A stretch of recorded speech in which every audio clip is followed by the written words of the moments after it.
الله اعلم هيجوا في العزاء ولا مش هيجوا، ولا انا مش عارفه يعني. ده حتى الاعلام ما جابوش سيرته في الاعلام. فين عمرو اديب؟ فين لميس الحديدي؟ وفين وفين وفين دول؟ فين دول؟ كلنا ما فيش حد فيهم جاب سيرته.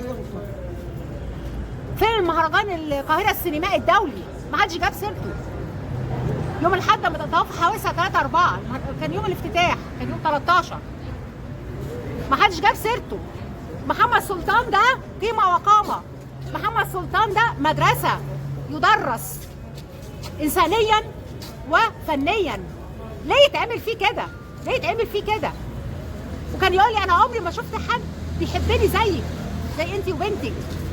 انت الوحيده كنت بتسالي وانت اللي بتيجي وانت فين؟ الله، ده ابويا يا جماعه. انا بتنفس محمد سلطان يا جماعه. مفيش حد. فين مفيش حد، مفيش غير احنا بس. احنا واولاده طارق وعمرو دول دكاتره ما شاء الله، ربنا يحميهم يا رب. بس احنا كنا نسال عليه وقاعدين معاه في البيت.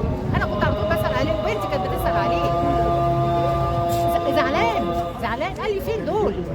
ليه تعملوا فيه كده؟ ليه تخلوه يروح كده وهو زعلان منكم وغضبان منكم عليكم؟ ليه؟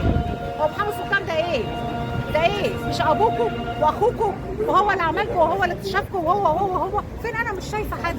انا مش شايفه حد هنا خالص. بجد عيب ما يصحش يتعمل فيه كده ابدا.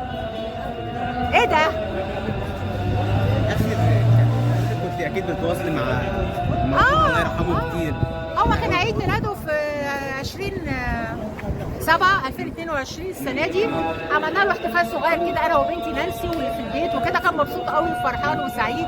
قلت له متشكر قوي على اللي انتوا عملتوه معايا انت وبنتي، افتكرتوا عيد ميلادي وكده. قلت له حضرتك ابونا واخونا وعيلتنا، وحضرتك مش جد نانسي وبس، وابوها الدنيا كلها. دي نانسي دي كانت بتحبه جدا، وهو كان تملي بيوصيني عليها خلي بالك من بنتي، ولو وصوا اي حاجه ده بنتكم مفتوح، محتاجه فلوس، محتاجين اي حاجه، في اي مشكله وقفت في حياتك او حياه بنتك تعالي قولي لي.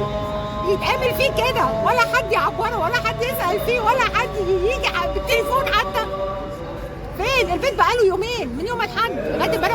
القرايب اللي جولوا من البحيره ومن اسكندريه دول الجيران جولوا، الناس كلها جات له، ودول الناس اللي اكتشفهم ما حدش فيهم عبروا بمكالمه التليفون. حضرتك اخر مره دي كان امتى؟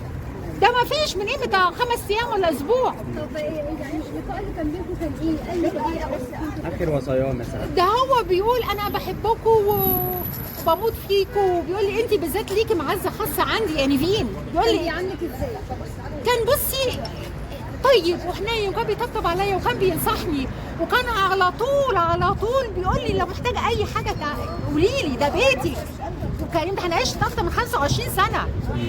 انا بتنفس محمد سلطان يا جماعه، بتنفسه.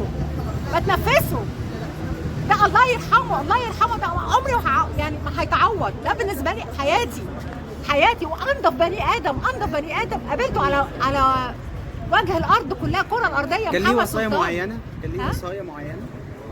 لا هو بيحبوا بعض، خافوا على بعض، ما حدش يزعل من بعض، لو في اي مشكله حلوها، عيشوا كده في سلام. هو كان طيب جدا ما بيحبش المشاكل وفي حاله. شايفين حضرتك منزعجه، ايه اللي خلى حضرتك منزعجه؟ طبعا منزعجه لان ما فيش حد سال عليه. انا فاكره لما اروح البيت هلاقي السلم مليان، الشارع مليان، الجيران. احنا واقفين في مسجد عمر مكرم ما فيش حد جه غير هم اللي في الشارع، حتى اللي عارفين هم اللي جم. فين الفنانين؟ فين محمد ثروت؟ فين هاني شاكر اللي اكتشفهم؟ فين نبيل عبيد؟ وفين كلهم كتير؟ فين النقابه؟ لا النقابه جم امبارح البيت ما شاء الله، مصطفى كامل واستاذ ارقام فؤاد وكلهم جم عشان يظبطوا الدنيا بتاع. جم امبارح البيت كان مليان بيهم بصراحه، الله يبارك لهم بصراحه. يعني جم امبارح وظبطوا كل حاجه جم هناك وظبطوا كل حاجه، وهم واقفين معانا هنا، وهنروح ندفنه ان شاء الله في البساتين ان شاء الله باذن الله. دول اللي جم، مفيش حد تاني جه.